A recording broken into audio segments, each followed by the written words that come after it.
Hi, this is Jennifer Daniels with John Broughton on Retrospectives on 3SER KC Radio. Good day, mates.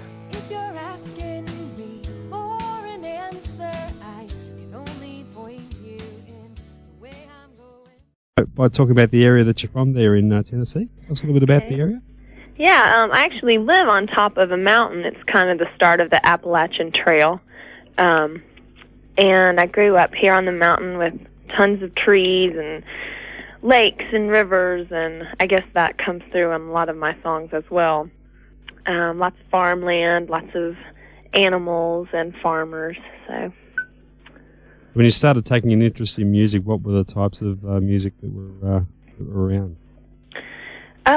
Well, we heard a little bit of bluegrass, some jazz, stuff like that, but mainly I just heard, my parents kind of grown-up dorky music. But they also had some cool people like Dan Fogelberg and James Taylor, people like that. When did you start writing yourself? Oh, I've always written. I used to sing songs, make them up about the trees, about my swing set, about little friends that I had, and I've always sung. You remember your first song? No, I'm sure it was about a tree or something. I didn't really ever remember them. I just kept writing them as I would sing them, and then, of course, they would never be sung again. So at what point do you think it started to become something that you thought, hey, I could do this for a living? Again, I've just kind of always felt that this was something I would do. I did go to college and majored in psychology and got my master's in counseling, and my dad's still kind of wondering, why did we spend all that money on those degrees when you're going to do music? But even through all my education and my different internships, I always knew that what I really wanted to do was to travel, to be a performer, to keep writing songs. Just always felt that. In terms of songwriters, who were some of the first that were beginning to catch your eye, or catch your ear, I should say? Let's see. Probably the first one that I remember just poring over her lyrics was Suzanne Vega, especially her older works. My cousins, who were older than I was, had a CD of hers, or I guess it was a cassette at the time, and I remember this one song, The Queen and the Soldier, and it just intrigued me to no end. There was a lot of symbolism in it, and it was a very romantic song, and I just remember reading it and just, I guess, beginning to put more importance into my own lyric writing because of that. So at any stage, did you have any formal music training? No. My dad strung up his 12-string guitar for me when I was in high school, and I just kind of started playing it. I was in some choir, stuff like that in school, but pretty much self-taught. Yeah. How long did it take for you, do you think, to develop a real confidence in yourself as a songwriter and a performer in terms of presenting this work to a live audience? I have to let you know when I get there. It can be scary still, just depending on who's in the audience. But I did have an older friend who would kind of take me around to some of his gigs, and he would just let me do, say, 3 or 4 of my own songs kind of in the middle of his sets. Oh, yeah. So that helped me a lot. And he always played to people who really liked his stuff, so they were very welcoming and gracious to me as well. Oh, yes. Always a supportive audience can't go wrong, can it? Oh, yeah. It's incredible how the energy of the audience really breaks or makes your music. Now, you spend a lot of time on the road. Do you do much writing during this time? We've been doing it for about 1.5 years now, I'd say, and I really haven't written as much on the road as I do at home. I'm hoping that'll change because we are spending so much more time on the road now that I'm going to have to keep writing, and we're trying to figure out some ways to do that. I write mostly when I'm alone, and that happens very little on the road. Yeah, so it must be difficult those times traveling to get time to sit down and develop your songwriting. Yeah, it really is. And plus, I spend so much time in the car, and my songs usually come by playing guitar first instead of, say, writing the lyrics down first. Mm-hmm. So I'm having to learn how to do it kind of backward. Uh-huh. Now, you've recently released your first full-length album. That must be a great feeling for you. Oh yeah, I Yeah. love it. We had a big CD release party in Atlanta, Georgia, at a place called Eddie's Attic, and it was just incredible how many people come out to support it, and just the feedback we've been getting, and the different people who will call us up to, either send it to them or have us come play and sell it there. It's really exciting to have those works put down on tape. In terms of the songs, what sort of time frame are we looking at here? How long ago were they written? Let's see. They're kind of piecemeal, actually, from different periods of my life. I have at least one that I wrote back in high school and a couple that I wrote in college. I've been out of college now for a couple years, and I guess the majority are in the time since college. But they're kind of from different places in my life. Since the album's been released, have you had time to sit back and listen to it and do a bit of an analysis on it? Yeah, but it's hard. Yeah. I'm like, oh, we could have changed that. We could have done this differently. But, yeah, sometimes, though, I'll just listen to it and, I'll find my feet kind of tapping and I'll just be singing along like I would to anybody's works. And I'll be like, oh, that's pretty good. I like that. How did you feel you adapted to the studio after being a live performer beforehand and first time in the studio? Yeah, it's different because there are times when it's very hard to play in the studio. It's kind of dry. There's not that energy we were talking about, from the audience. Mm-hmm.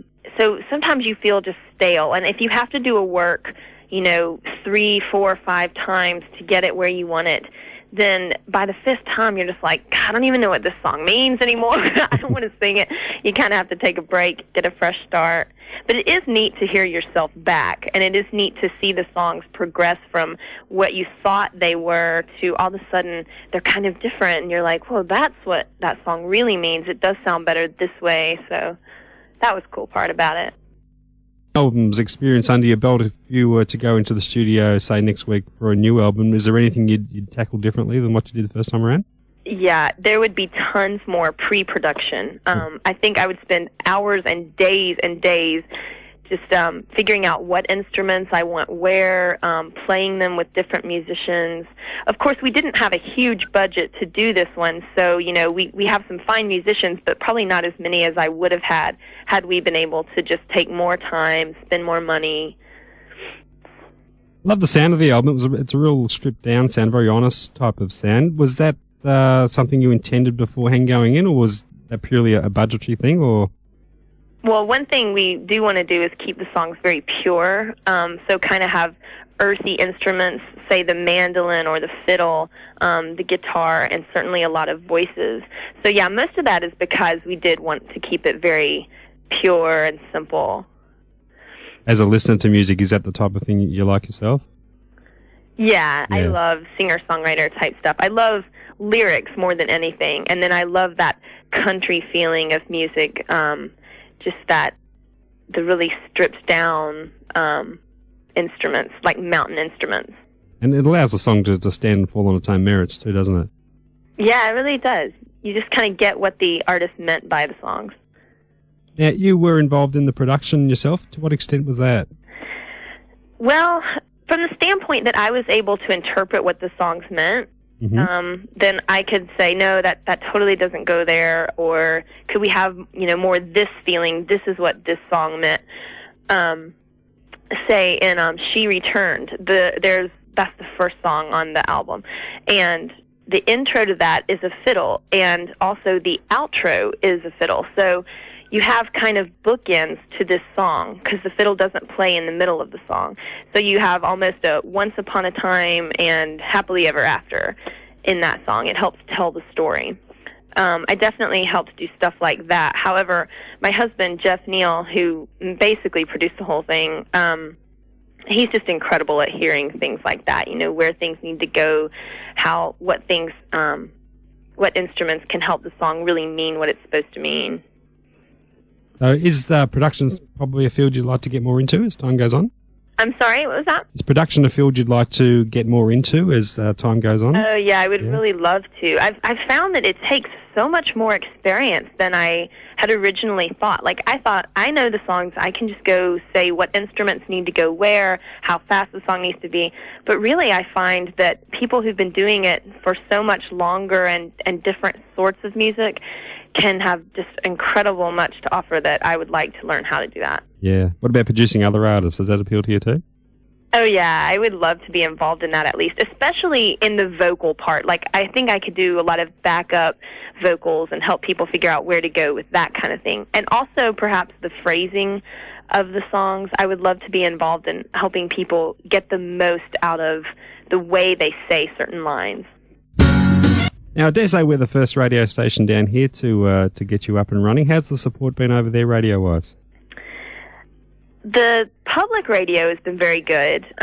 They like, I think, more earthy music like mine. And the college stations, they like to play it as well, so that's been good. It's harder to get it on, say, pop radio, because I think a lot of it comes from, you know, who has the most money or the biggest label behind them. And so I think you need kind of big support to get on those type things. Sure.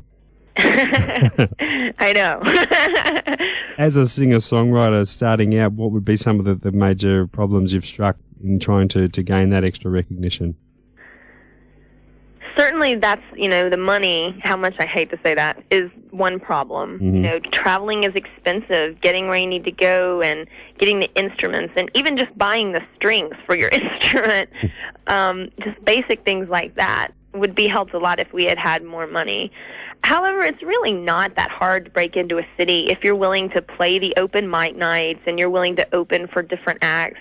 Then the people like your music, they'll come back and they'll bring their friends, and so it hasn't been that bad. Has there been any major label interest at all?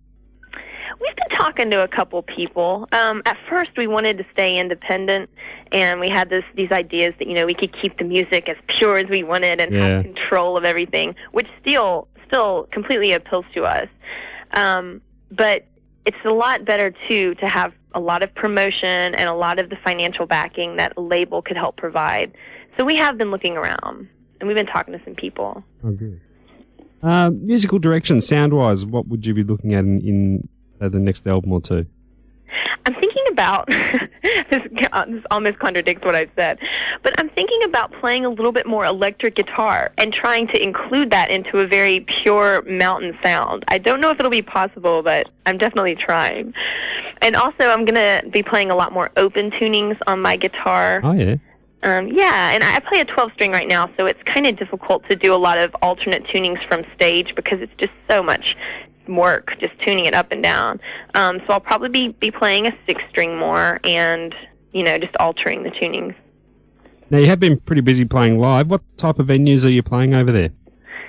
Basically, anywhere that'll let us play, we're there. We play a lot of outdoor festivals, and we play, I mentioned before a place in Atlanta called Eddie's Attic, and it's probably our favorite place to play. It's kind of the premier venue in the Southeast here in the States, because he has signs up telling the audience they have to be quiet while you play your music. And so the audiences are always very gracious, and the sound system's very good. You can always hear yourself. So those kind of clubs are great for us to play. Is the live music scene rather healthy in your local area there where you are? It is in the Southeast. It's not particularly in my city of Chattanooga, but it is growing. There's a lot of talent here. There's just not a lot of places for that talent to be expressed. Now, let's talk a little bit about your songwriting. How's the process work for you? Do you do a lot of editing in your writing? I don't do any editing at first. I just allow whatever happens to happen. It's almost like, you know, training up a child. You don't want to come down on that child all the time or you might break its spirit. But once the songs get a little older and there's, you know, 9 or 10 minutes of material for the song, I start chipping away at it then. Once I have, you know, the theme, the tune, maybe the bridge, whatever, then I start editing it down. And I like to do a lot of alliteration in my songs, and I like to add different rhymes that are really going to mean something and not just for the sake of something rhyming. So that's where the editing comes in. you carry ideas around with you a lot? I mean, do you have a little notebook with song titles? And Yeah. A lot of times it's not the notebook, but the napkin I have at a fast food place, or the paper towel here, an envelope. Now, what's on your books in the near future? What are some of your upcoming plans? We this year has been such an amazing year, from doing the CD and then getting married. So we've just been doing so much planning and then these major projects with our lives. We're going to take a couple months and just travel and just kind of rest for a little while and regroup. Probably the beginning of next year, we're going to start trying to break into some cities in the northeast of the state and do a lot more traveling out of just the southeast where we've been so far. And recording-wise, what's your schedule there? Right now we're just we've paid the bills finally from our last project, so we're just kind of starting to invest again, and it'll be at least, I'd say, a year before we can get something new out. Yeah. Now, have you set yourself any particular career goals? So if I spoke to you in 5 years' time, what type of situation would you like to be in? Jeff and I have given ourselves about 5 years to travel, and if it's still supporting us, if it's still going very well, I'm sure we'll continue.